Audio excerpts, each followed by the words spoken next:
tere! Täna näitaks teile siis, kuidas läbi lahendada ülesanne PR02 Data Structures ja siis hiljem ka natukene räägin X02 kohta webbrowseri ülesande kohta. Kui me eelmine nädal õppisime siis enam-vähem selgeks, mis on need Java fundamentaalid, et kuidas ta erineb Pythonist, mis need juhtimisvood sellel on, andmetüübid, muutujad ja kõik sellised asjad. Ning lisaks oli veel eelmine nädal selline asi nagu massiivga õppimisel. Nüüdseks peaks juba selge olema, mis asi massiiv on. Massiiv on sisuliselt siis kindla suurusega andmetüüp, täpsemalt siis kogum andmetest. Loomise hetkel määrad ära, kui suur see kogum saab olla, näiteks 10 elementi. Ning siis ongi kõik selle, sa saad seda kogumit kasutada selleks, et hoida seal 10 elementi. Kui tahta seda kogumit nüüd suurendada, siis seal ainus asi, mida saab teha, on see kogum, uus kogum tekitada suurema suurusega, näiteks 10 asemel 15 ja siis kõik need 10 elementi käsitsi ümber teiseldada. Pluss massiivide puhul on veel tüütus, et seal peab väga palju sellist käsitööd tegema. Ei ole eriti selliseid mugavaid meetodeid, millega saaks ka massiividega ringi töödelda. Selle lahendamiseks on siia Javasse loodud siis selline kogum, selline nagu klasside perekond, ütleks selle kohta nagu collections.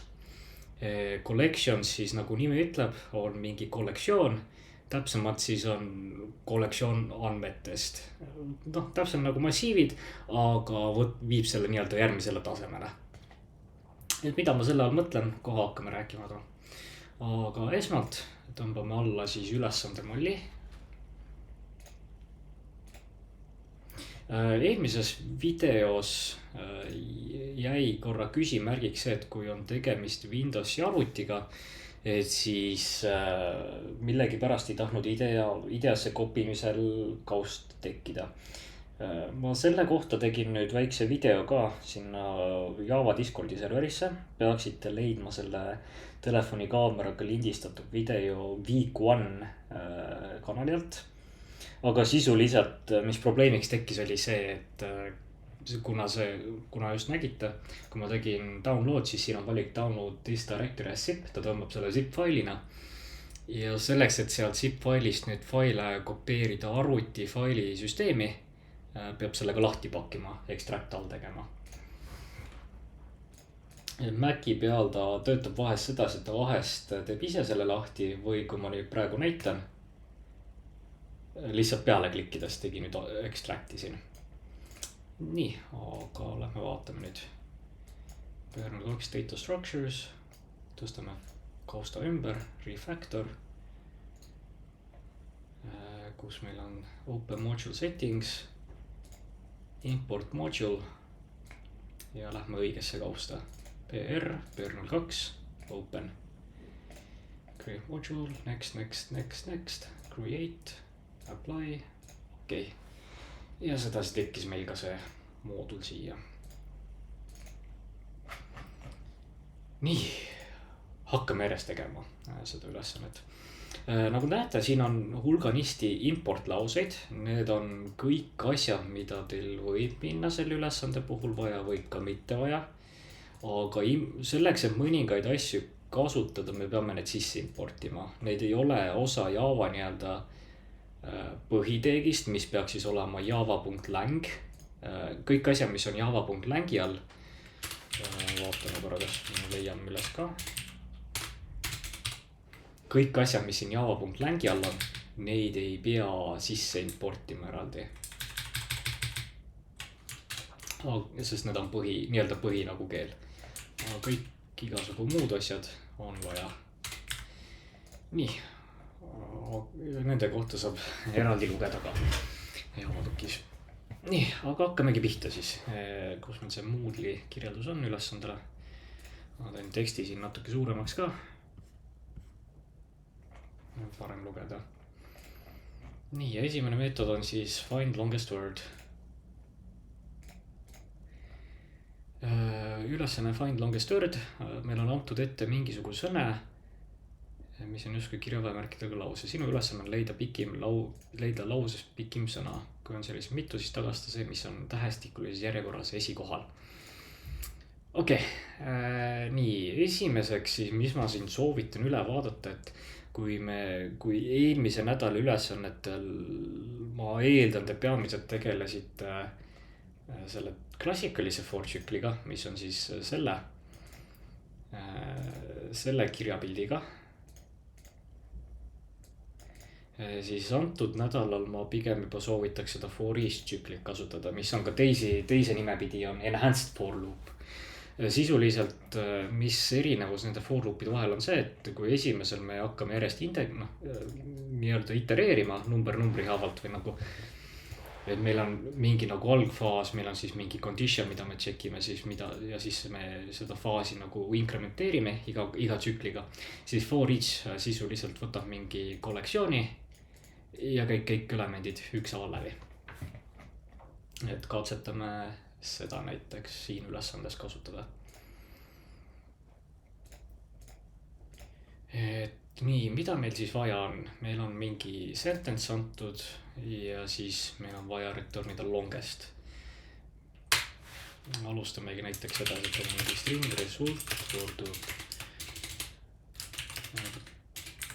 Jah, sedasi. Tagastame resulti. Nii, ja hakkamegi pihta selle for loopiga siin. String word.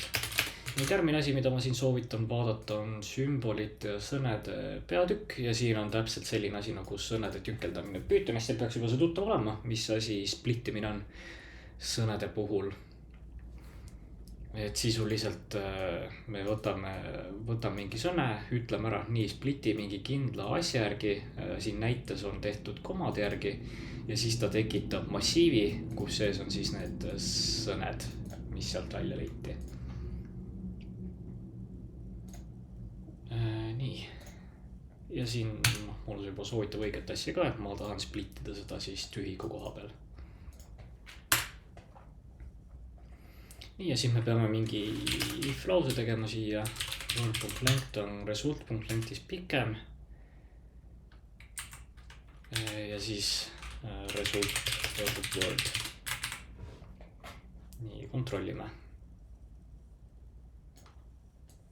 Need peaks siis need esimesed 3 siin olema.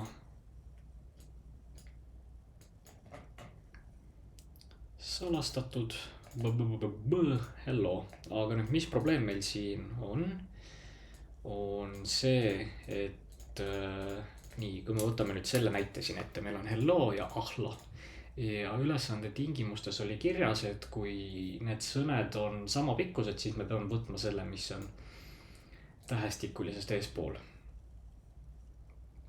Nii, ja nagu siin ülesande kirjeldus on öeldud, meil peaks olema selline meetod nagu compare to olemas. Vaatan korra, kas meil Javadoc'is on ka sõnade võrdlemine. On küll. Ehk siis, kui me tahame tähestikulises järjekorras kontrollida sõnesid, siis me peaksime kasutama sellist meetodit nagu compare to. Ja mida see compare to teeb, on sisuliselt, et ta tagastab meile 0, arv 0, mitte see tühiväärtus, tagastab 0, kui need on tähestikuliselt võrdsed. Siis negatiivne arv, kui see sõna nii-öelda vasakpool või parempool, kui vasakpool on nii-öelda all ja parempool ja siis positiivne arv, kui parempool on parem nii-öelda. Ma ei teab, et ma seletasin seda hästi praegu, aga sisuliselt, et 0 on võrdsed, -1, kui parempool on parem ja +1, kui vasakpool on parem. Seda siin parem. Me võiksime selle siia if lausesse siis juurde panna. Et nii, mis me siin võiksime kontrollida? Ma ütleks, et esimene asi, mida me võiks kontrollida on nii, me kontrollime seda word length'i, eks ju. Siis teine asi, mida me võiks kontrollida on jälle word length'i, aga seekord siis sellise tooniga, et kas need on võrdsed omavahel.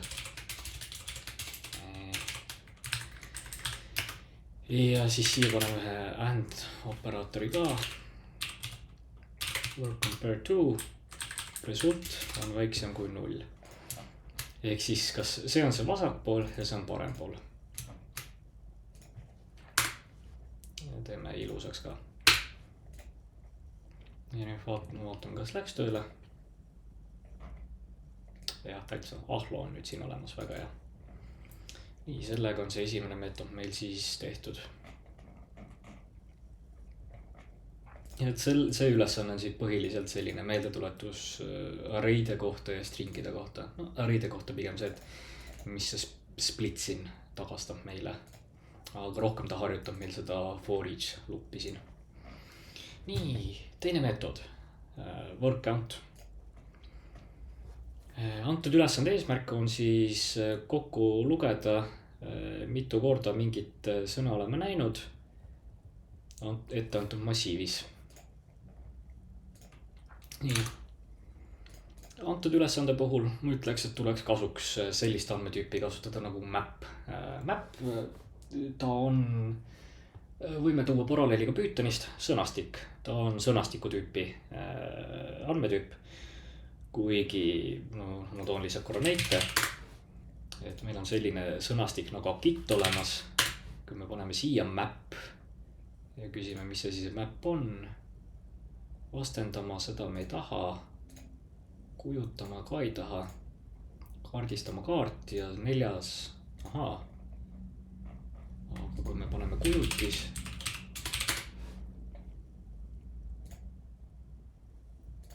image. No igastahes kuskilt, tõenäoliselt kuskilt siin saidil oli see, et jah, olemas kujutis kujutama.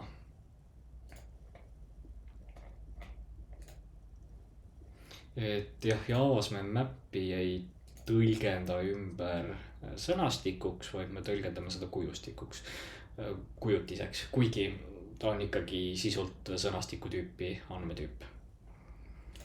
Nii, aga jah, selle ülesande puhul soovitan tutvuda, mis asi on map. Ta on sisulist võtiväärtuspaaride andmetüüp. Ja siin selle ülesande puhul ma ütleks, et me ei pea eriti midagi tegema, kasutame seda hash map'i siin. Et siin Javadokis ma olen toonud välja iga erinevad need map'i tüübid või noh, kui me vaatame ka setide, listide kohta, et meil on ka igasugused erinevad need variandid välja toodud ja see on sellepärast, et X2 tuleks see kasuks. Nii, aga kasutame seda hash map'i siin siis.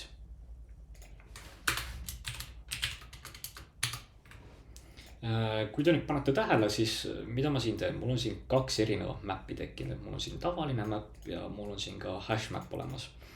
Ja see on täitsa õige lähenemine, kuigi noh, siin meetodi sees ma võin vabalt hash map'i ka kasutada, aga õigem on ikkagi seda map'i kasutada. Nüüd ma näitan ka milleks, et siin on selline artikkel nagu sissejuhatus kollektsioonidesse. Ja siin tuleb nüüd mängu see, et meil on igasugused erinevad implementatsioonid.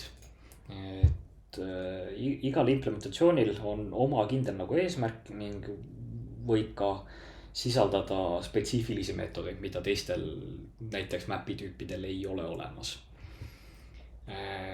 Ja sellest tulenevalt on meil ka nüüd selline hea tava olemas nagu programmeerimine liideste kaudu, mis tähendab seda, et kasutame nii üldist tüüpi kui võimalik. Et kui siin meetodi sees oleks see hea kasutada, ei pea otseselt, aga oleks viisakas hea, siis näiteks siin tagastustüüpide puhul peab seda kasutama.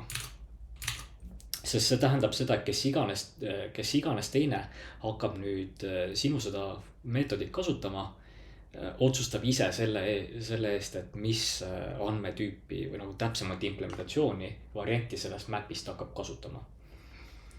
Me võime siin sees ka seda teha, aga meil siin ülesandes ei ole näiteks a la tree map'i või linked hash map'i spetsiifilisi meetodid vaja. Et me saame siin vabalt selle tavalise map'iga hakkama. Ja pluss see tähendab veel seda ka, kui meil tulevikus on vaja näiteks hash map'i asemel tree map'i kasutada, sest asju on vaja sorteerida, siis me saame siin lihtsalt sedasi teha. Ja all olev kood, mis seda result map'i kasutab, me ei pea muutma, kui just vajadust ei teki. nii, aga hakkame nüüd läbi lugema seda, et meil on siin map, tekitasin mapi, võtmeks on meil mingi sõne ja väärtuseks on meil int. Nii, tähtis asi on veel ka tähele panna seda, et kui stringide puhul meil oli jah, ainult objekt olemas, siis numbrite puhul näiteks meil on ka primitiivsed tüübid, aga Javas ei ole võimalik sedasi teha asju, et kui me siin mapile tüüpe juurde anname, siis need peavad objektid olema. Nii, jälle for loop, käime selle sentence'i läbi siit. Ja nüüd siin on mitu erinevat viisi, kuidas me saame teha. Et esimene asi, mida me saaksime teha, on näiteks kontrollida result contains keyword ja siis me lihtsalt paneme selle sinna, kuigi ma teeks hoopis vastupidi, ma paneks hoopis hüüumärgi, ehk teeme selle negatiivseks lauseks. Result get word 1. Nii. See peaks meil sedasi toimuma. On siia result ka. Nii. Ehk siis meil on for loop. Esimeses if lauses me kontrollime, kas see sõna on meil siin sõnastikus olemas. Kui ei ole, siis me paneme selle sinna sisse mingi default väärtusega. Tegelikult siin võiks 0 olla. Ja siis teeme seda result.put uuesti, et paneme uue väärtuse asemele. Mapi puhul, nagu ka Pythoni sõnastikes, võtmetes duplikaate ei saa olla. Ehk kui see võti juba eksisteerib, siis lihtsalt see olemasolev väärtus, mis seal on, juba asendatakse ära. Aga see ei ole ainus viis, kuidas me saame seda ülesannet teha. Et kui me siin tegime selle putiga, siis meil peaks ka olema sellised metodid nagu computed if absent ja compute if present. Tegelikult siin on tavaline compute ka olemas. Et ma lihtsalt kommentin siit nüüd selle välja. Et me võime vabalt sellist asja ka kasutada nagu result.compute. Ja nüüd, mis siin sees hakkab toimuma, on see, et me siin kasutame nüüd sellist võtet nagu lambda. Ehk teeme anonüümse funktsiooni. Kuidas me hakkame seda tegema? Sisuliselt esmalt me peame andma talle mingisuguse asja ette, et loeme korra selle või meetodi selle lepingu läbi siit. Et meil on siin mingi võti, mida me kasutame. See on see word siin. Ja nüüd me peame mingisuguse funktsiooni ette andma. Ehk mida me antud korral teeme. Kui me teeme sedasi, siis me tekitasime ilma parameetriteta funktsiooni. Aga kui me siia nüüd paneme talle kõh ja võh ka juurde, siis ta on 2 parameetriga funktsioon meil siin.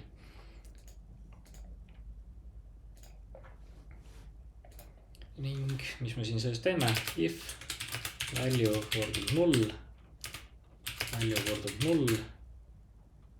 return value.1. Et sisuliselt sama kood, mis meil siin üleval oli, aga natuke kompaktsemal viisil. Ütleks, et kergem on tegelikult aru saada sellest ülemisest, nii et kasutame seda ülemist. Nii, kontrollime, kas töötab ka.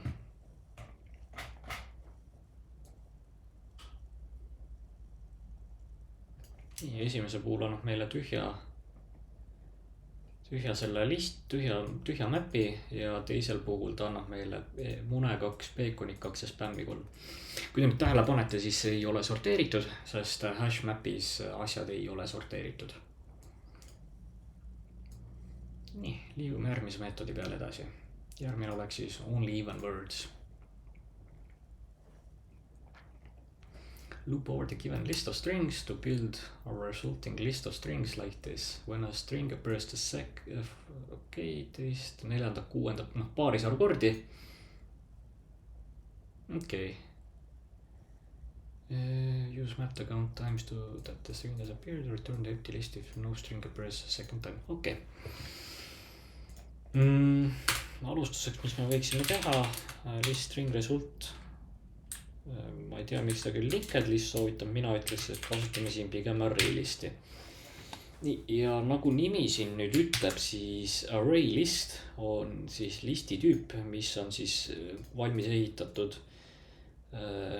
arraydest ehk siis sisemuses tal on massiivid, mille täitumisel mida siis täitumisel suurendatakse automaatselt, et ma võin näidata ka korra declaration, et ma läksin siin nüüd siia array listi klassi sisse ja kui me vaatame, mis meil siin siis vastu vaatab, on see, et transient element data, et sisuliselt see on siin see sisemine andme nagu hoidja ja siis seda suurendatakse automaatselt, kui vaja on. Ja kui huvitab, siis sellest kõigest te saate tegelikult siin Javadocis ka lugeda, ma olen siia iga selle implementatsiooni juurde kirjutanud ka väikse sellist tööpõhimõtte, kuidas ta siis töötab täpselt.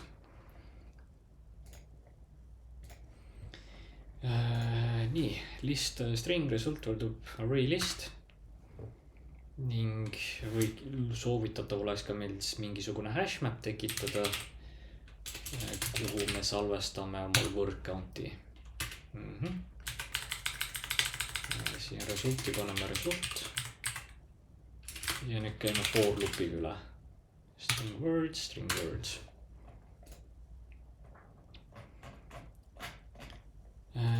Nii, mida meil siis vaja on teha? Meil oleks vaja kontrollida, mitu korda me mingit sõna oleme mingit sõna näeme siin. Näiteks word. Mõtlen, teeme mingit kergemalt viisi esmalt valmis.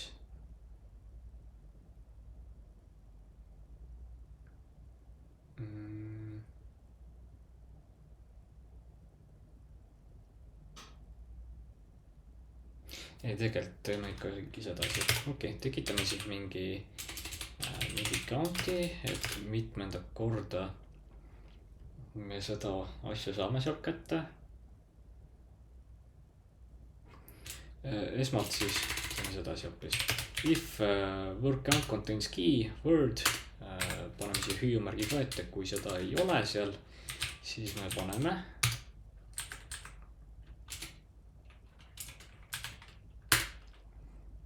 siis me teeme word count put, eks ju. Ja if word count get word %2 võrdub 0, siis me lisame sellega oma sinna resulti. Nii, seda siis peaks töötama. Sisuliselt, mis meil siin nüüd hakkab toimuma, on see, et meil on for loop. Esimene if lause meil kontrollib, kas see sõne on meil siin mapi sees olemas, kui ei ole, siis me paneme selle esialgse väärtusega 0, siis me uuendame seda ja kui see sõne on seal, kui siin mapi sees see väärtus selle sõne jaoks on paarisarv, siis me lisame selle listi. Ja nüüd siin te näete ära ka, et miks need kollektsioonid, miks need dünaamilised kollektsioonid head on. Esiteks on see, et me ei võrreldes arraydega, me ei tea, kui suur see result siin hakkab olema. Ehk siis sellega tegeletakse meil taustal ära, me ei pea muretsema selle eest. Ja teine asi on see, et meil on igasuguseid mugavusmeetodid, näiteks addimine, gettimine, add all, add first, add last. Saame kontrollida, kas mingi asi on listis olemas. Saame mugavamalt eemaldada, et väga palju selliseid mugavusmeetodeid. Teil võib tekkida küll küsimus, et miks me esimesel nädalal tegeled sellega, vastus sellele on tegelikult lihtne. Esimesel nädalal võiks aru saada, kuidas need massiivid töötavad. Ja minu nagu põhjendus sellele oleks see, et siis teil on natuke sügavam arusaam, parem arusaam sellest, et kuidas sügavuses nii-öelda karukõhus need asjad töötavad. Aga sellest nädalast alates te võite neid mugavusi juba kasutada. See ongi selle nädala eesmärk, et me õpime nüüd neid asju järjest ära. Nii, kontrollime, kas töötab ka.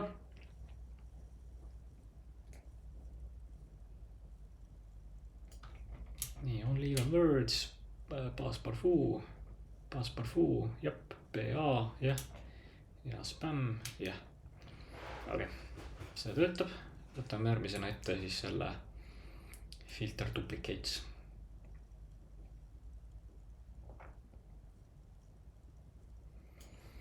nii, järgmise ülesande eesmärk on, meil on siis ette antud mingisugune list ja me tahame sealt listist siis duplikaadid ära koristada.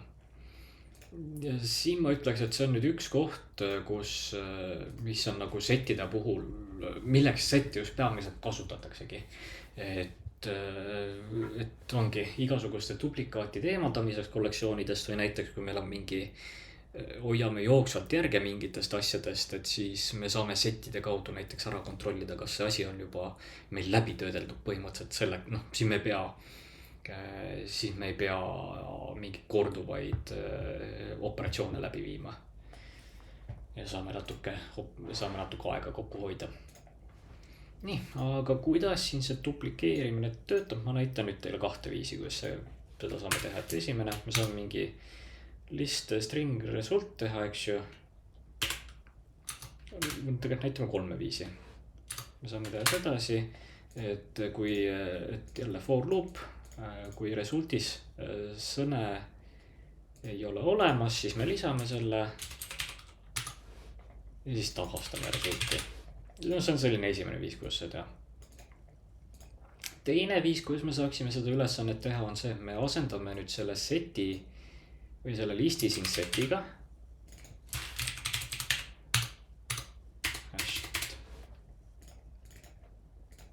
Ja mis me siin peame tegema nüüd, kui seda vaatate, siis siin for loopi sees ta viskas mul selle contains'i siin kollaseks, ütles, et ebavajalik contains'i check ja see on tõepoolest nii, sest settide puhul meil ei ole vaja seda check'i eraldi teha. Me saame lihtsalt siin for loopi sees teha selle ära, et result add.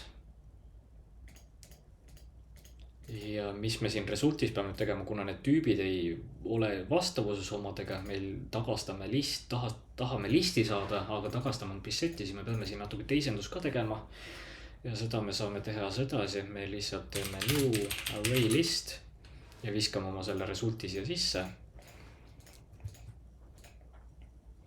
Et see on selline teine viis, kus me saame teha. Kolmas viis, me võime selle for loopi siit tegelikult ära koristada ja teha lihtsalt result.add all words. Ehk me teeme endale seti, me viskame kõik sõned, mis meil siin listis on, sinna seti. Ta teeb selle duplikaatide eemaldamise juba ära ja siis tõisendame selle tagasi array listiks. Aga jätkuvalt, nagu näete, see on meil kollase taustaga ja mida me tegelikult nüüd saame veel teha, on see, et me võime selle return ausega ka lihtsalt töötada. Ja siis teha siin sedasi, eemaldame siit selle ära, teeme siin sees hoopis uue hasheti ja anname talle sisendiks selle result. Ja mitte result, vaid asendame hoopis words'iga selle. Ja sedasi saimegi selle filter duplicates'i tehtud.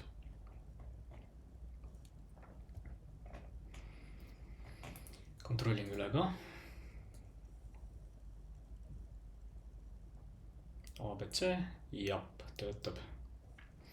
Nii, aga nüüd järgmine ülesanne, filter duplicates preserve order. Ehk siis nüüd on meil sisuliselt sama ülesandega tegu, aga nüüd siin on tähtis see, et meil peab järjekord ka alles jääma. Mis nüanss hashsetil on see, et ta ei hoia elementide lisamisjärjekorda, ehk meil ei ole iga kord sama järjekord asjadele garanteeritud. Aga siin nüüd tulevadki mängu need erinevad tüübid, et kui hashset on selline kõige enim levinud seti või aga mapi, hashmap, hashset, kui see hashiga on see kõige enim levinud implementatsioon seti kasutamiseks. Siis meil on ka olemas ka sellised asjad nagu treeset. Kuidas treeset töötab on sedasi, et ta hoiab elemente sorteeritud järjestuses, et kui me näiteks paneme järjest nimesid omal sinna setti, siis ta eemaldab duplikaate ja tagab ka tähestikulise järjekorra. Ja siis meil on ka selline asi olemas nagu linked hashset, mis on siis sarnaneb hashsetile, aga tal on see eelis juures, et ta hoiab meeles ka elementide järjekorda, et millal me lisasime need sinna setti. Ja siis mida me saame siin tegelikult teha, me võime vabalt selle siit kopida ümber.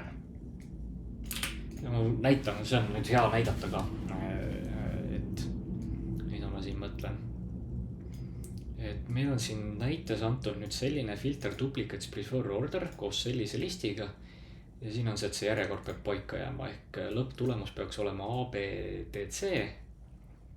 Kui me siin play paneme, siis ta paneb meil ABCD hoopis. Aga kui me nüüd asendaksime siin array listi sees selle hash seti linker hash setiga ja nüüd paneme tööle, siis nagu näha, järjekord on meil paigas ABDC. Et need on need erinevad nüansid, mis nendel erinevatel implementatsioonidel on. Et ma ei ütleks, et neid näiteks kuskil kontrolltöödes täpselt vaja teada on. Et see on küll otsustamisel veel alles, et 4. nädalal lubasime need kontrolltööde teemad välja panna. Aga nendega tasub tutvuda, et mis nende erinevused on. Ja seda nüüd ka juba selle mõttega, et kui te näiteks tööle hakkate minema nagu kuskile praktikavestlustele või midagi sellist, siis sellised teadmised, et mis on ühe implementatsiooni eelis teise üle või mis on selle drawback, et jah, ta näiteks sorteerib asju automaatselt ära, aga ta on kordades aeglasem võrreldes hashetiga. Et sellised teadmised tulevad igasugustel intervjuudel kasuks. Ja arvestades seda, mis seis praegu nende AI-de asjadega on, siis ma kardan, et minnaksegi rohkem selle peale töövestlustel, et ei ole kodutööd, nii-öelda take home projektid, millega siis otsustada, kas siin intervjuule lasta või mitte, vaid siis on pigem sellised rohkem tehnilised vestlused. Ja sellised nüansid, mis siin kirjas on, soovitan ära õppida, et see annab teile eelise. Plus saate sügavam arusaamaga, kuidas asjad töötavad. Nii, järgmine ülesanne get env book from stack. Nüüd siin me natuke nüüd et kui eelnevad andmetüübid, ehk siis listid, setid, mapid, nende puhul me saame võtta mingisugused analoogid Pythonist, list, set ja map on dictionary, siis stacki ja queue puhul me vist Pythoni aines ei õppinud, mis asjad need on. Et siin on natuke nüüd teooriaks juurde ka asju, et sisuliselt mis asi queue on? Queue on, nagu nimi ütleb, ta on järjekord, ta on andmestruktuur, mis töötab siis meil FIFO põhimõttel. Mis see FIFO tähendab? FIFO tähendab siis first in, first out. Ehk kui me lisame mingid elemente sinna kollektsiooni, siis esimene element, mis lisati, see on ka see element, mis nüüd sealt queue'st nagu ära võtame. Nagu järjekord põhimõtteliselt. Ma vaatan, kas mingi Travo laadne asi on, ma saan kiiresti joonistada äkki. Kas ma siin pasta. Ja saame vist isegi joonistada.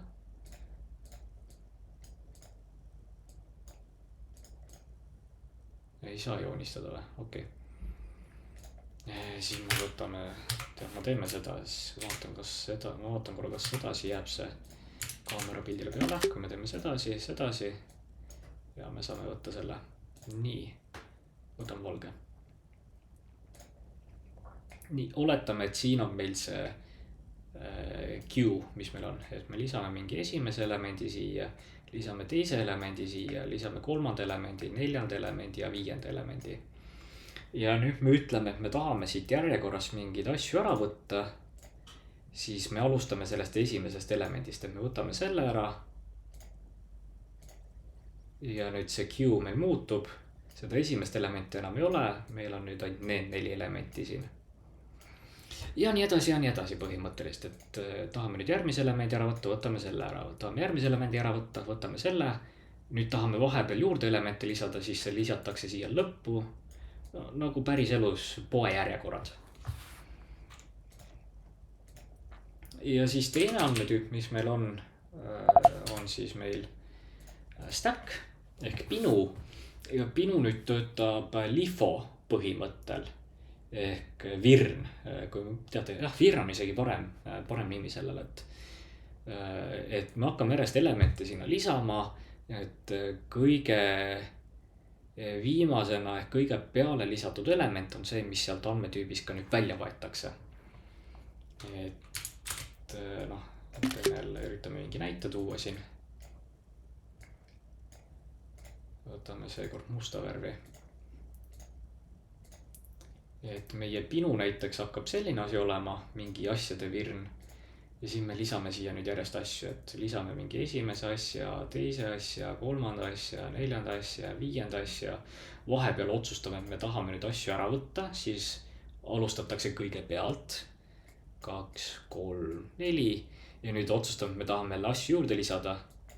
Ja siis lisatakse seda jälle asju peale. Nagu te nägite, siis seda viimast elementi siin üldsegi ei koristatud ära. Ei võetud ära. Et kui te tahate päriselulisi analooge, siis näiteks taldrikute virn või näiteks, ma ei tea, kas see on hea näide, aga hambapasta tuub, sest hambapasta tuubil on ka sedasi, et täidetakse hambapasta tuub ära, siis sa hakkad seda järjest nagu pealt lahti nagu võtma, kuniks see otsa saab ja siis sellise põhimõttega see stack töötabki. Kuigi hambapasta tuub selles osas on natuke halb näide, sest nagu me päris elus teame, siis me ei saa alati sealt kõike nagu välja ja ehk seda me saame tõlgendada sedasi, et seal nagu tekiks mingisugune andmekadu. Aga need on siis jah, queue ja stack. Ja need on nüüd andmetüübid, millega me järgmise 2 meetodi puhul tegeleme. Et kui esimese puhul me tegeleme siis stackiga, et me üritame stackist järjest raamatuid võtta. Nii, imagine that you have 10 books on your desk stack on top of each other. You want to get the 5th book counting from the top of the stack. In order to do that, you need to remove the first 4 books from the top one by one until the 5th book is on top. You can then grab it. Given a stack of books, return the nth book from the top of stack. If n is larger than the number of books, return an empty string. Nii, ja siin on nüüd väike piirang ka peale pandud, et me peame tegelema selle books selle stackiga. Nii, teil võib küll nüüd küsimus tekkida, et miks siin DQ on, miks seal näiteks stack ei ole, on sellepärast, et modernses Javas meil ongi selline andmetüüp nagu DQ olemas ehk double ended queue. Ja tal on üks kindel implementatsioon nimega ArrayDQ ja selle ArrayDQ eelis on see, et ta käitub nii stacki kui ka järjekorrana. Jah, meil on küll olemas sellised andmetüübid nagu, lihtsalt korra näitan. Meil on sellised asjad nagu stack ja queue ka olemas. Heas tavas me enam ei kasuta neid, et hea tava on see, et kasutame seda DQ'd, mis on nii-öelda next iteration sellele queue'le ja stack'ile. Aga nüüd nende eristamiseks on meil kindlad meetodid olemas, et kui me tahame seda DQ'd kasutada järjekorra eesmärkidel, siis me võiksime kasutada sellised meetodid nagu offer, poll ja peak. Ja kui me tahame stacki eesmärkidel kasutada, siis kasutame push, pop ja peak. Et need meetodid jah teevad samu asju, mida add first, add last, remove first, remove last ja peak first, peak last teevad. Aga nende põhimõte on see, et lihtsalt anname siis keeleliselt natuke paremini mõista, et mida me täpselt siin nüüd kasutame. Et hakkamegi järjest tegema, et nii esimene tingimus oli see, et kui n on suurem kui raamatute arv, siis tagastame tühja sõne.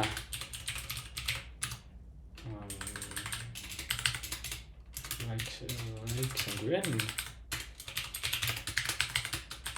Tõrnime tühja stringi. Ja siis nüüd me teeme for loopi endale. For int i võrdub 1. I on suurem kui n. Või väiksem kui n. I plus plus. Ning miks ma siin int i võrdub 1 teen, on sellepärast, et me võtame raamatust või virnast esimese raamatu. Et siin me tahame, kui siin on antud ette, et me tahame 5. raamatu võtta, siis me peame esimesed 4 raamatut sealt ära võtma, mitte 5 raamatut. Ja kuidas me siis sellest virnast raamatuid ära saame võtta, kasutame sellist meetodit nagu pop. Mida pop teeb? Pop siis eemaldab sealt stack'ist siis kõige pealmise elemendi ja tagastab meile. Ja ta on sarnane siis remove first'ile. Ja siis siin lõpus peame ka veel book.popi tegema. et siin ongi hea näidata, et siin me ei tee selle tagastustüübiga mitte midagi, me lihtsalt võtame järjest raamatuid pealt ära.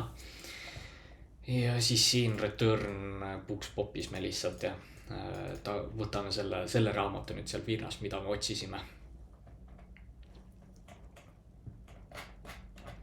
Kontrollime üle ka.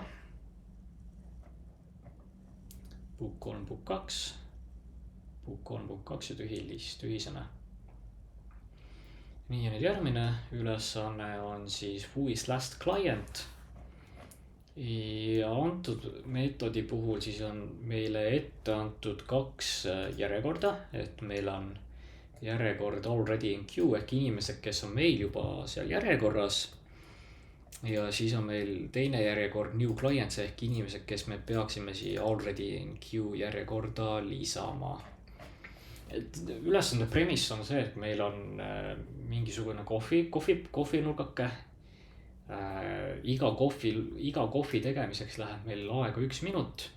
Ja nüüd me tahame teada saada, et mitu klienti me saame ära serveerida selle aja jooksul. Ja siis me tahame teada saada, kes see kõige viimane klient on, keda me siis teenindasime. Siin on tingimuseks see, et me peame töötama ainult selle already in queue kallal. Ning siin on nüüd selline tingimus ka, et if no client was served on the last minute return null, et seda saab nüüd 2 pidi tõlgendada. Et me saamegi tõlgendada seda, et me kas kontrollime, kas see remaining time on 0 või kõrgem kui see klientide arv. Või me kasutame lihtsalt nüüd sinna DQ'sse endale sisse ehitatud eripärasid. Et kui me siit vaatame, kas mul on siin kirjas, jah, siin all on täitsa kirjas.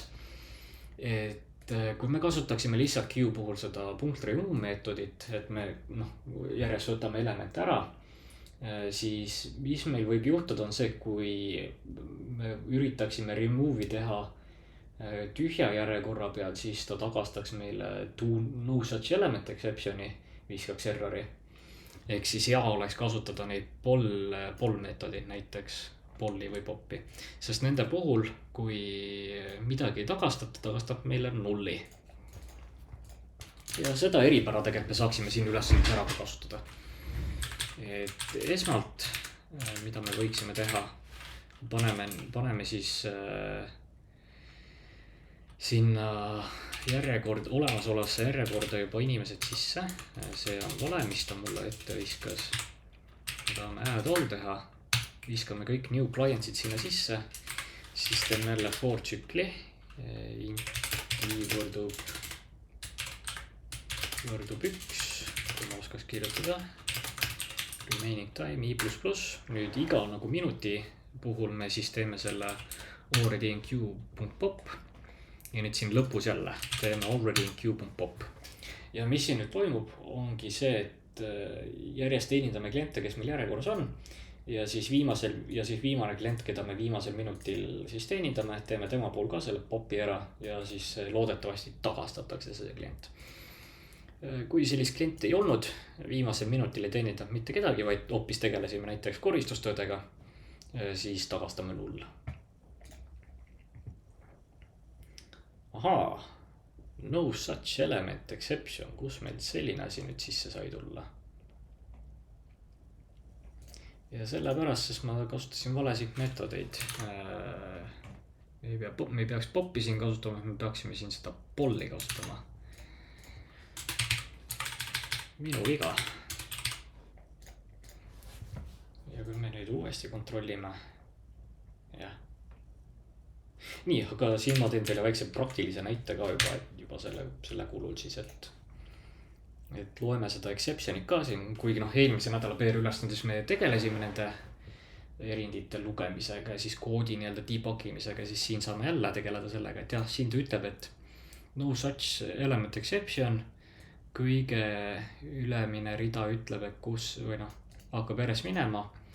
Siin all on see, et kus me seda välja kutsusime, kus me seda järgmist asja välja kutsusime ja nüüd läheb siia spetsiifikasse. Ja kui väga tahta, siis võib vabalt siin errori peale vajutada ka ja saate näiteks näha ka, kuidas Javas sisemuses need asjad töötavad, et näiteks ongi array DQ puhul, kui on element on 0, siis viskab errori.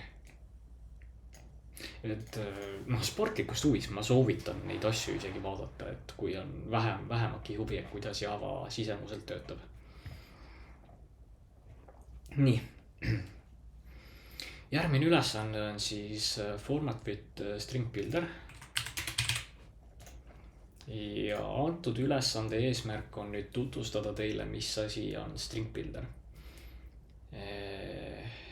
Ma algusena lahendan selle ülesande ära sedasi, et kuidas ei tohiks lahendada. Et me tekitame endale mingi string result võrdub tühi list, tühi sõne, eks ju. Tagastame seda ja siis teeme pluss võrdub.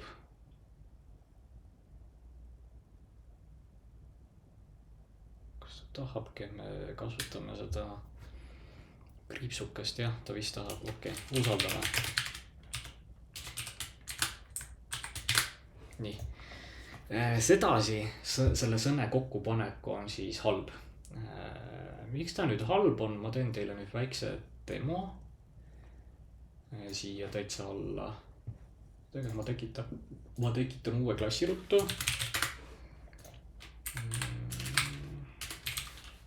PSVM. Ja nüüd ma näitan teile, et oletame, me tahame mingi 1,000,000 korda sõne kokku panna.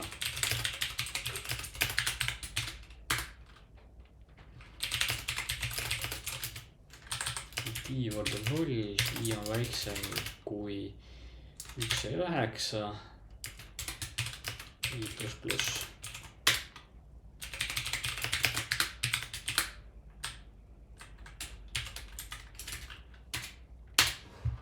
Nii, ma panen teile ka siia natuke abistavaid asju ka, et näitan ajaliselt ära, kuidas, mis ta teeb. Long start võrdub system current time millis, long end võrdub system current time millis ja me tahame nüüd saada end minus start plus ms. Ehk sisuliselt see kood, mis ma praegu kirjutasin, me hakkame nüüd mõõtma, kui kiiresti me saame nii mitu korda siis sõnele kokku liita asju. Tuleme tööle.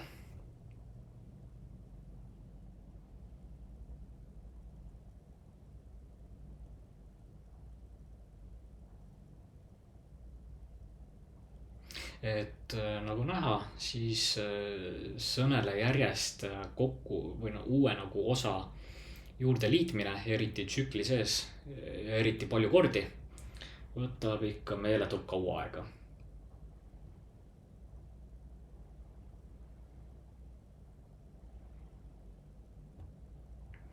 See on vist natuke liiga rets näide. Ma teen natuke sõbralikamaks, selle mingi 1,5 peaks 10,000 korda olema. Nagu näha, 198 millisekundit, kui ma üritan nüüd 100,000 korda teha seda.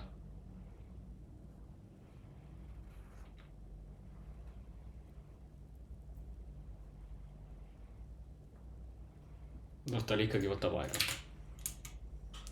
Nii, ta võttis siis 11,568 millisekundit, mis on siis ligikaudu 12 sekundit võttis aega, et 100,000 korda ühele sõnele juurde liita sõne.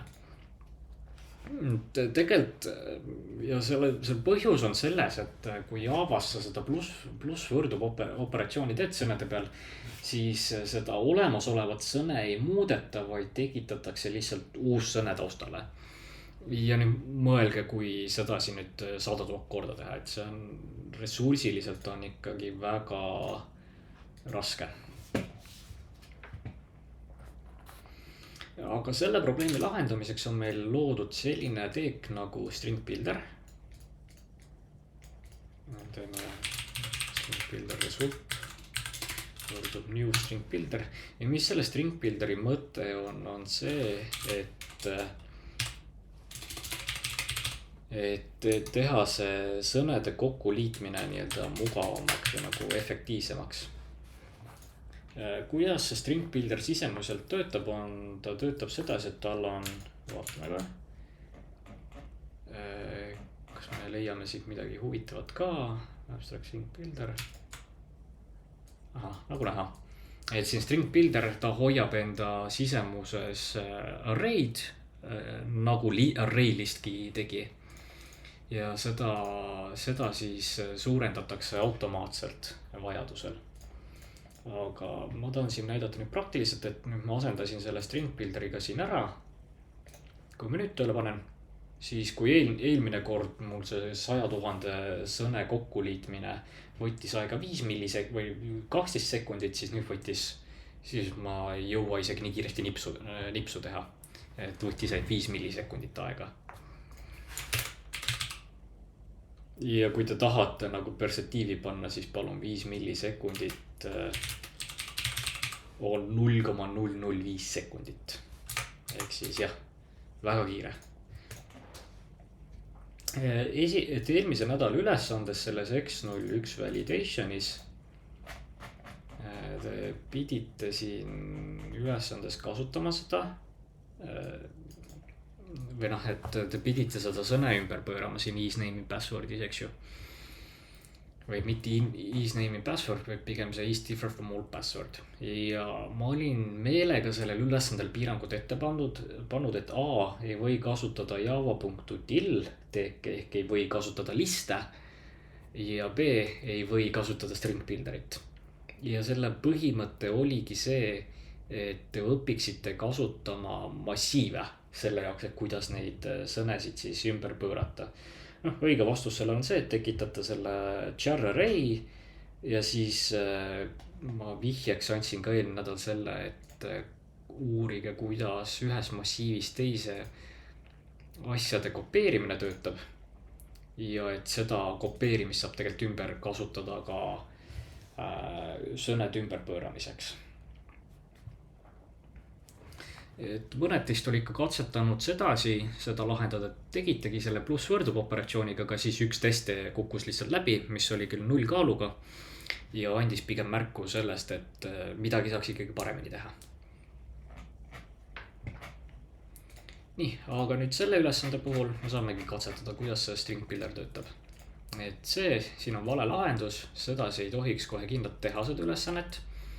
Ja nagu näha, siis meil IDE annab hoiatusega selle kohta. Ja nagu näha, IDE on võimeline ise ka parandama neid asju. Convert variable result from string to string builder. Ja sisuliselt see töötaks meil. Et tegime string builderiks ümber selle. Nii, aga nüüd on probleem. Meil peaks siin lõpus ei tohiks seda kriipsu siin olla. Ja selle jaoks on tegelikult kerge fix. Lihtsalt kontrolli valguses ära, et kui see result pole empty, selle siis võime ära kustutada, ma ei tea, miks ta soovitab mulle. Nüüd siis me lisame selle kriipsu.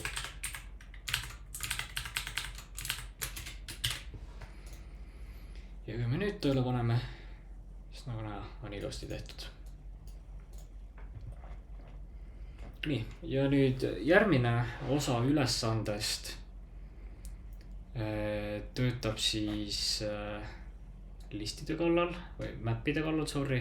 Ja see map, mille kallal me töötame, on siin ülesande pea kohal. Ehk see map students, ta on siis map, mille võtmeks on mingi sõne ja väärtuseks on siis mingisugune list numbritest. Et jällegi, selle kohta te saate rohkem lugeda siit Javadocist, et mis asi see map on. Ja siin on nüüd sellised 3 väga kasulikku peatükki nagu, et millist mapi tüüpi eelistada.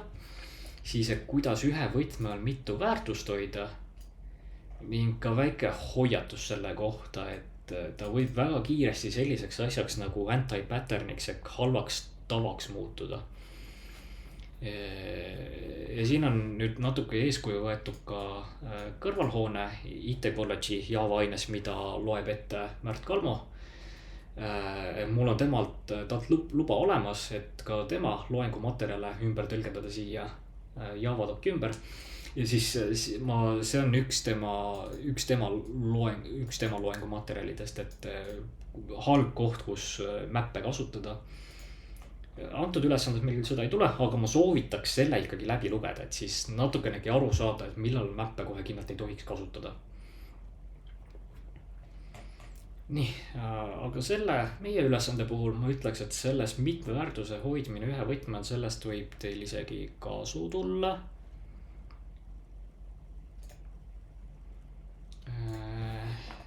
Et hakkamegi järjest siis laduma siin. Nii, add student, method to save students name and grades, use map here, use a filter out the grades that are not in range of 0 to 5. Ehk siis esimene asi, mis me võime teha, kuna see student info tuleb meil sõne kujul, siis me peaksime seda splittima.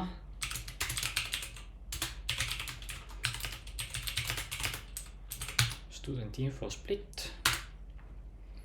Siis mis me siit saame võtta? Me saame võtta ju tudengi nime. Tudengi nimi peaks meil see kõige esimene element olema.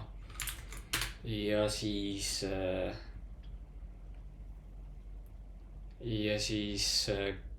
see student ja siis need hinded on kõik muud asjad. Ja mida me siin võime teha? Me võime siin teha endale mingi listi integer grades new array list. Siis me käime selle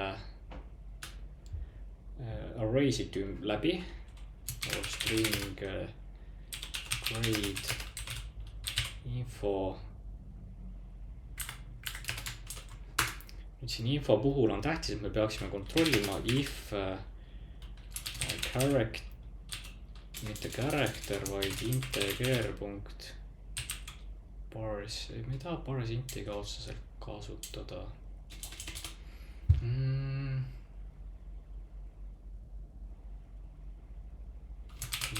Kas meil on mingid häid.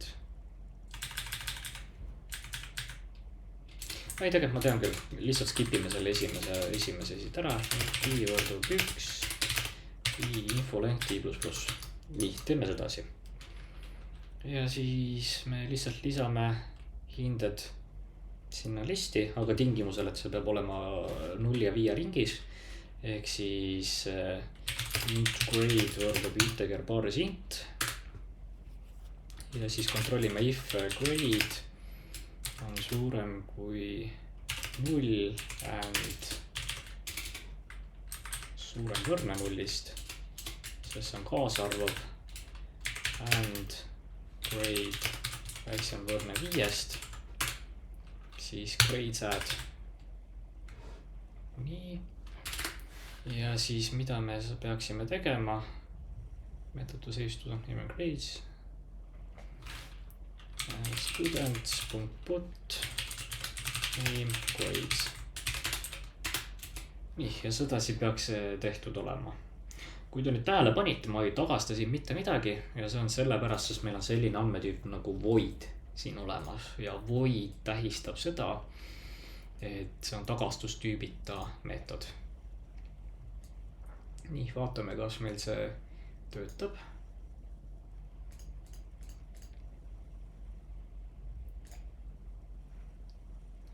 Enne kui me saaksime kontrollida, me tegelikult peaksime kirjutama valmis ka selle get student grades'i. Nii, ja mida see get student grades meetod teeb? Ta lihtsalt tagastab siis sealt mapist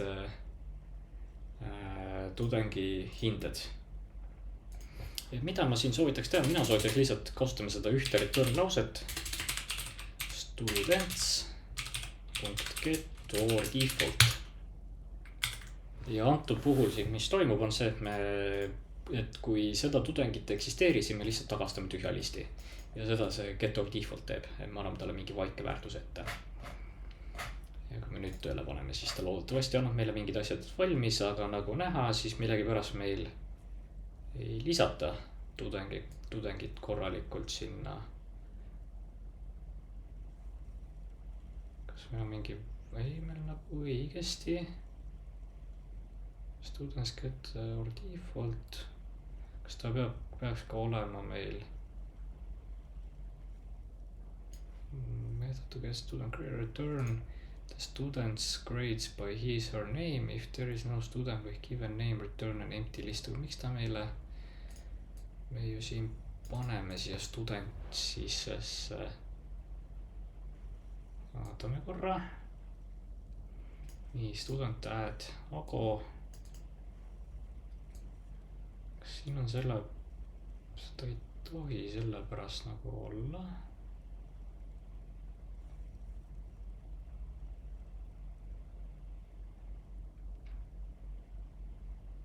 5, 0 ja 2. Kas mul on siis siin mingi viga või?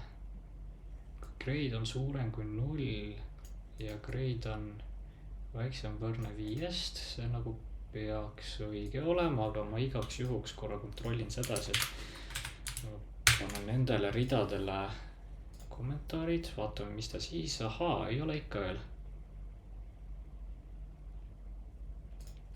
Omega South name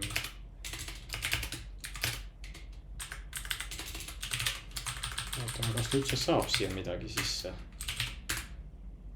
Student grades nagu näha, siin nagu toimib kõik ilusti, eks see meetod peaks korras olema. Paneme korras sedasi ka 6-1 okei, aga siin on ikkagi meil mingi viga.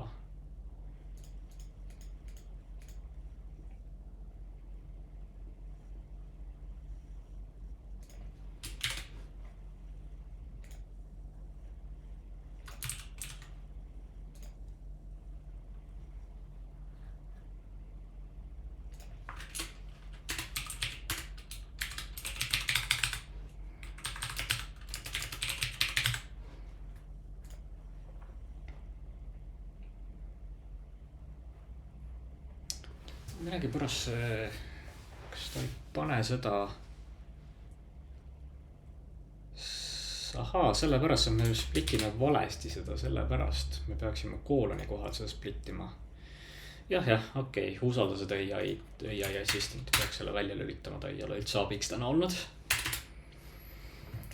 Nii, okei, saime selle korda, ehk siis loogika oli meil õige, lihtsalt ainus asi, mis meil siin vale oli see, et see koolon ikka siin. Me pidime korda panema ja nüüd saime selle get student grades'iga tööle. Väga hea. Ja siis meil on vaja ja siis on meil üks meetod veel vaja ära teha. Get student name with largest grade sum. Ehk mida ta teeb? Method to find a student with the largest sum of grades. If there are multiple students with the same sum, return the last one. Mida me siin peaksime tegema? Võiksime ju mingi string result teha, eks ju. Ja teha mingi int largest grade sum. Ja teeme sedasi. Ja nüüd siin on see, et siin ma hea meelega tahaks näidata seda, et kuidas mapis for loop'e teha. Et siin on väike nagu jutt ka siin sellest, et kuidas, mis on need levinud operatsioonid hashmapi ja tegelikult üldiselt mappide puhul. Et siin on näiteks see, et kuidas itereerida üle mapi, et meil on 2 meetodit näiteks olemas selleks, et meil on keys set ja values olemas.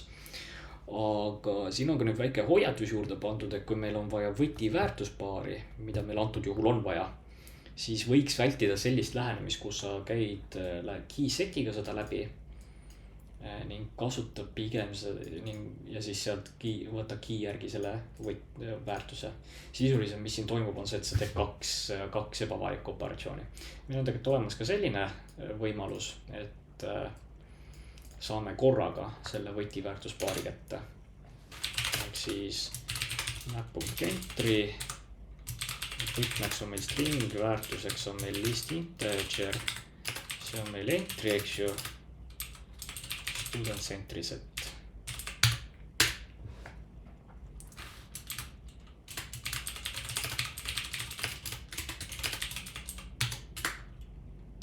Ja seda siis saamegi võti väärtuspaarid kätte, saame nii selle tudengi enda ja saame tudengi hinded. ja mida me siin peame tegema, me peaksime lihtsalt vaatama, kas meil mingi map.sum on näiteks olemas, ei ole.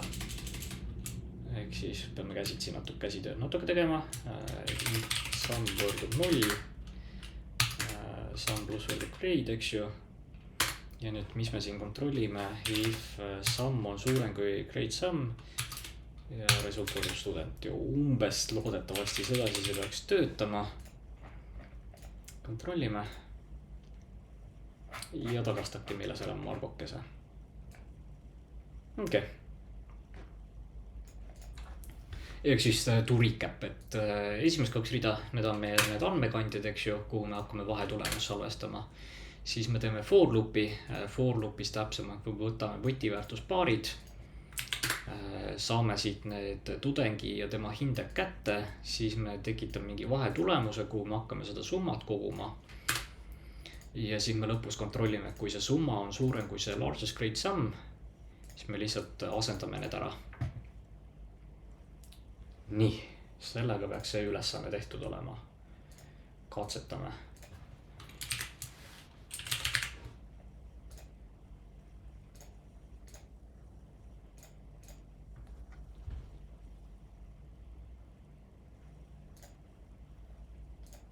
Vaatame.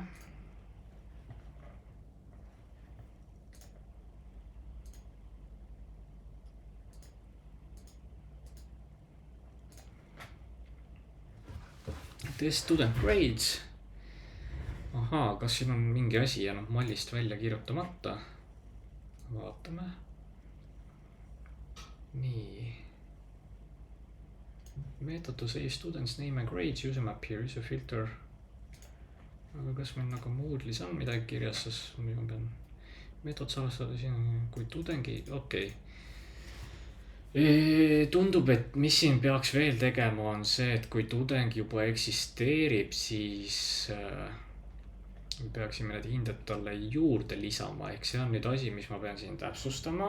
Ma peale video tegemist ma muudan ülesande kirjeldused asjad ära ja uuendan malle.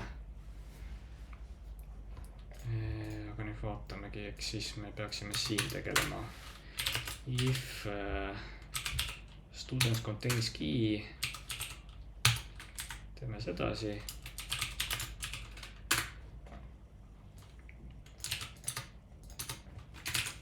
Nii ja sedasi see peaks korda minema, ehk mis ma siia nüüd juurde lisasin on see, et ma kontrollin, kas see võti on olemas ja kui on, siis me võtame selle võtme all oleva väärtuse ja lisame sinna kõik vajalikud asjad. Proovime katse 2.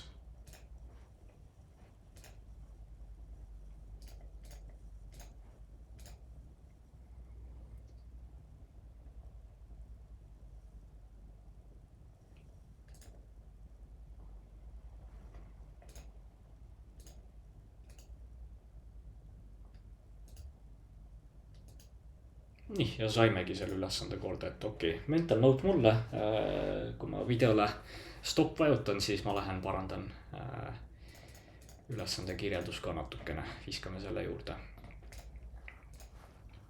Mõtlen, mida nüüd selle X2 puhul rääkida. Et antud ülesanne on siis aasta nii-öelda vanaks klassikaks minu muutunud, see on meil aastast aastasse hästi tehtud ülesanne, et seda me nagu ei taha kuidagi ära kaotada. Aga sisuliselt antud ülesandest te peate siis välja mõtlema, kuidas läbi viia veebibrauseri loogikat. Et esimene asi, kuidas ma üldsegi soovitan sellele ülesandele läheneda, kui te ei tea, kust otsast alustada. Võtke lihtsalt veebibrauser ette ja mängige nende vajaminevate meetoditega, mis see get current URL, see on meil see search bar siin põhimõtteliselt. Go to, et a la go to oleks siis, et ma tahan Google'isse näiteks minna. Et mis siis juhtub ja siis siin puhul on tähtsus ka see, et mis meil siin ajalooga näiteks juhtub. Et mis meil siin ajalooga juhtub. Ja samamoodi ka, et kuidas back mõjutab ajalugu, kuidas forward mõjutab ajalugu, kuidas go to nüüd seda backi ja forwardi loogikat mõjutab, et need kõik asjad on seotud oma vahel, kuidas öelda. ja kui te ei saa aru täpselt kuidas, siis ma soovitangi, et võtke oma see veebibrauser lahti, mängige lihtsalt mingi 5 minutit ringi. Hoidke ajalood silma peal, hoidke sellel silma peal, et kui te kuskil lähete, näiteks kui ma teen siin nüüd mitu nagu back'i, back forward mul töötab siin, eks ju. Ja nüüd, mis siis juhtub, kui ma nüüd Google'isse lähen ja nüüd tagasi lähen. See ei ole hea näide. Okei, oletan ma mitte selle tab'iga, vaid oletan ma olen nüüd Delfisse ja nüüd tagasi, siis mul enam ei ole ju see kood siin, see kuhu ma kood forward ida saan, vaid on hoopis see siin.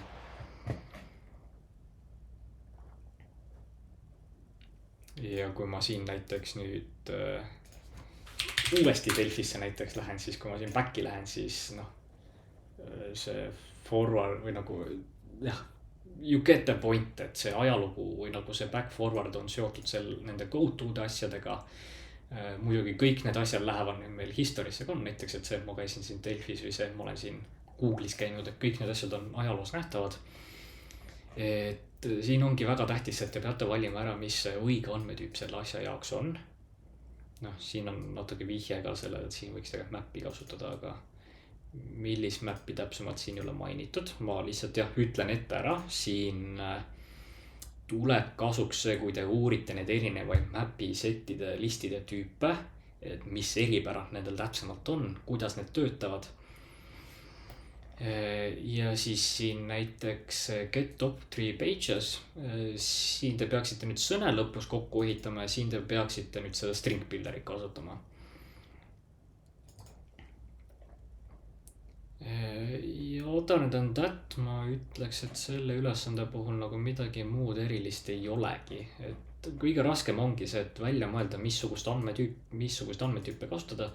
Siin muutujad on juba välja antud teil põhimõtteliselt, et kui teil soovi on, te võite nagu ise veel juurde midagi teha siia, aga põhiliselt peaksite hakkama saama nendega ka. Ja siis välja mõelda ja siis see top 3 visited pages on see kõige raskem. Kuigi ma nüüd ütlen, et see muutub väga kergeks, kui te valite siin näiteks selle visits per rule'i jaoks valite õige andmetüübi. Et kui te valite õige andmetüübi siin, siis see top 3 pages peaks tegelikult suhteliselt kerge olema. Sest siin te peate ju sorteerima selle järgi, et mis järjekorras mindi nendele lehtedele või nagu mis see kõige esimene oli.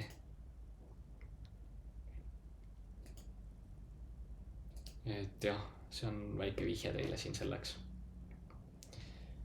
Aga muus osas ma ütleks, et selle nädala video osas on kõik. Mul rohkem siin nagu midagi rääkida ei ole. PR02 sai lahendatud. X02 sai natuke räägitud. Tuletan meelde ka, et meil on nüüd esimene lisaülesanne tuli ka välja, keda huvitab, et kui te Javadokist lugesite, siis seal oli igasuguseid märku hoiatusi pandud nende kohta, et nendel numbritüüpidel on ju kindel suurus ning on ka arvutamiselt täpsusvead ja siis nende vigade parandamiseks on loodud selline andmetüüp nagu big integer ja big decimal. Et soovitan, tehke see lisaülesanne ära, et saate kaks punkti ja saate natuke targemaks selles osas, et kuidas need suured numbrid töötavad, nagu mida nendega teha. Ja näiteks big decimali puhul ongi see, et näiteks kui mängus on raha, siis kohe kindlalt ei kasutata muid andmetüüpe peale big decimali, et ainult big decimal, kui on raha mängus. Nii, aga selleks nädalaks siis minu poolt kõik. Käige praktikumides, küsige Discordis abi ja tänan kuulamast.